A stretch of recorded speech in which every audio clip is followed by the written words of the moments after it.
Let's talk about the best meal that you could eat to help reduce plaquing in your arteries or even help prevent cardiovascular disease. Now, I've done a lot of videos on what to avoid to prevent heart disease. Today, I'm going to primarily focus on what to eat, okay? But we first have to give you a little background of what is going on behind the scenes as far as a cardiovascular disease. And primarily, we're going to talk about plaque. Now, what is in plaque? Plaque is a combination of calcium, protein, and cholesterol. Many times the calcium is the result of biofilms. So what's a biofilm? It's a colony of microbes that these microbes have built these little calcium igloos or shells to protect themselves so they can go underneath the radar. So when you see calcium plaque in the arteries, underneath that plaquing, there could be a microbial community. And biofilms tend to accumulate on roughened edges, right? If the arteries were nice and smooth and strong, they probably would never accumulate on the arteries. But the question is, what causes them to get stuck on the inside of the artery wall in your coronary artery, for example?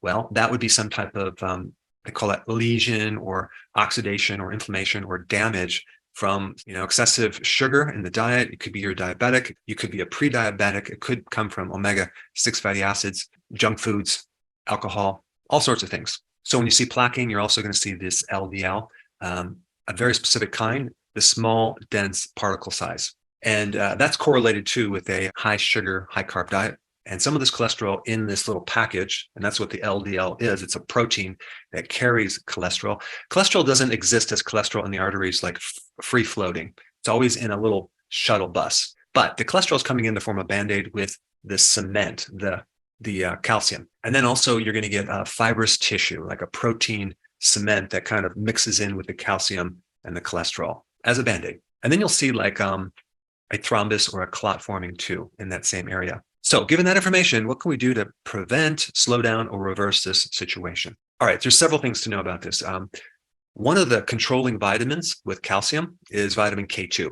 Vitamin K2 drives the calcium into the bone. Without enough K2, calcium tends to develop in the soft tissues of the body, not just your arteries, but also in the joints as well. And there's one more point about biofilms. There's some interesting things about biofilms, especially when we're dealing with plaquing in your arteries. There's several studies that I found that links periodontal bacteria, the bacteria in your mouth, this pathogenic bacteria actually ending up in the plaquing in your arteries. I mean, that's interesting because what are these periodontal bacteria? They're pathogenic, they're in your mouth, doing in your heart, okay? Now, you have to realize, like in the mouth, you have over 700 different species, okay? Not just bacteria, but different types of bacteria in your mouth. And one of the reasons why the bacteria can actually go through the pores, through your gums and into your bloodstream is the same reason why bacteria can leak from your intestines into your bloodstream. That's called bacterial translocation, where bacteria is moving through the wall. They might get bleeding gums. So that allows the microbes to go right through these little holes into your bloodstream. So high vitamin C foods are definitely necessary for this meal. So foods with large amounts of vitamin C would also be a good thing. Then we have vitamin E, okay? Vitamin E in relationship to keeping your cardiovascular system intact is very, very important. First of all, it helps prevent those lesions on the inside of the wall of the artery called endothelial tissue. When you're low in vitamin E, which is a very powerful antioxidant, you can get a lot of oxidation and inflammation. So vitamin E is very important. Also, it's important in the heart muscle itself, keeping your oxygen high and preventing an actual heart attack. So we have vitamin K2, very important, vitamin C, very important, and vitamin E. And the other important thing with the heart, especially to avoid that lesion in the artery, is to keep your omega-6 fatty acids very low and keep your omega-3 very, very high. So a really important thing in this meal should be omega-3 fatty acids, okay? All right, so what should this meal look like? Well, let's start from the top, omega-3 fatty acids, okay? What food is very, very high in omega-3? And that would be wild-caught salmon. So if you include salmon in this meal, okay, you're going to have a good amount of omega-3 fatty acids, which is going to support the arteries as well as the heart muscle itself. And having enough omega-3 will decrease your inflammation as well in your arteries. And doing that can actually lower blood pressure as well. All right, there's something else that I think is very, very important in preventing and even maybe reversing some of this plaquing in the arteries. This thing has like 7 times the requirements of vitamin C. It also is one of the most microbial dense foods that you can eat, giving you a strong probiotic effect with high levels of lactic acid bacteria. Now, let me just kind of discuss lactic acid bacteria. It's not just one bacteria. It's a group of many different types of bacteria that is usually involved in fermentation. And so the food that I'm talking about is sauerkraut, okay? That is a fermented cabbage product. And sauerkraut is loaded with this lactic acid bacteria. And lactic acid bacteria as a standalone thing is very interesting because it can act as an ACE inhibitor to help lower blood pressure. It can inhibit biofilms, which is very, very cool. It can decrease the risk of cardiovascular disease by supporting your gut. There's a huge relationship between a healthy gut with the right microbes and a healthy heart. Also, this lactic acid bacteria can help regulate LDL cholesterol, especially the small, dense particle size LDL. And having enough of this lactic acid bacteria can enhance your production of secondary bile salts, which can help the absorption of more vitamin E, vitamin D, and vitamin K2. All 3 of those are fat soluble and can greatly support the cardiovascular tissue. And it just so happens that sauerkraut is loaded with vitamin K2. Now, normally vitamin K2 is in like certain hard cheeses, fats, but microbes can also make K2. Just to summarize what sauerkraut is, it's a superfood for the heart. It supports the gut lining to prevent these microbes from traveling through a leaky gut up into the heart. It has many different diverse types of microbial entities that can greatly help you in many different ways. And then sauerkraut's loaded with vitamin K2 to keep the calcium out of the arteries. It's loaded with vitamin C, like I said before, 7 times the RDA. So that gives you a tremendous amount of vitamin C that can directly inhibit biofilms as well as act as an antioxidant in your arteries, preventing these lesions or damage to the wall of the arteries. Remember, the biofilms can only stick to an area that's roughened or irritated. So if your arteries are smooth, they can't quite stick to the inside of your arteries to form the plaquing in the first place. And the last part of this meal is a big arugula salad with several things in it, which I'm going to cover.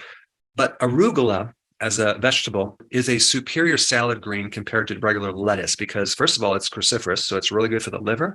It's bitter. It has blood glucose lowering properties. It's loaded with something called DIM, which can help lower biofilms directly. It also has fiber to feed the bacteria, and it's also loaded in potassium, which can help keep the arteries softened so your blood pressure can stay normal. And then, of course, on that salad, I would put extra virgin olive oil, the real stuff. It has significant effects on blood pressure. Not to mention, it has very powerful anti-inflammatory effects as well. Then I would also add apple cider vinegar, but you can also use balsamic vinaigrette. But the acetic acid in the vinegar has many properties to help lowering the risk of cardiovascular disease. It's great for helping regulate your blood sugar. It can help regulate your cholesterol. It can help mobilize your bile salts, and it has anti-inflammatory properties. And then if you add sunflower seeds, okay, we can spike more vitamin E. And like I said before, vitamin E is very, very important. Now, the next thing I'm going to talk about is a hard cheese, okay? Hard cheeses are loaded with vitamin K2.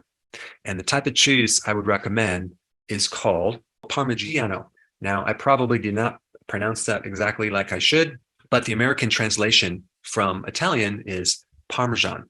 But apparently there's been a lot of lawsuits involving this topic because apparently Kraft trademarked this English translation from the real Parmesan cheese in Italy because the real Parmigiano version of that cheese is only produced by a collective group of farmers in northern Italy that keep their standards very, very high. And this has been going on since the Middle Ages. It wasn't until only fairly recently that Kraft came in there and started to make it. But unfortunately, there's a big difference in how they make it in America versus how they make it in Italy. In Italy, they age it for like 1 to 3 years compared to in America, I think they age it for 10 months. And the Kraft's version of this cheese definitely does not have to abide by the same policies and rules and laws than the authentic cheese in Italy has to abide by. And the other thing you have to watch out for in this Americanized Parmesan cheese is that sometimes they add this filler of cellulose, okay, which is wood pulp. So what I would recommend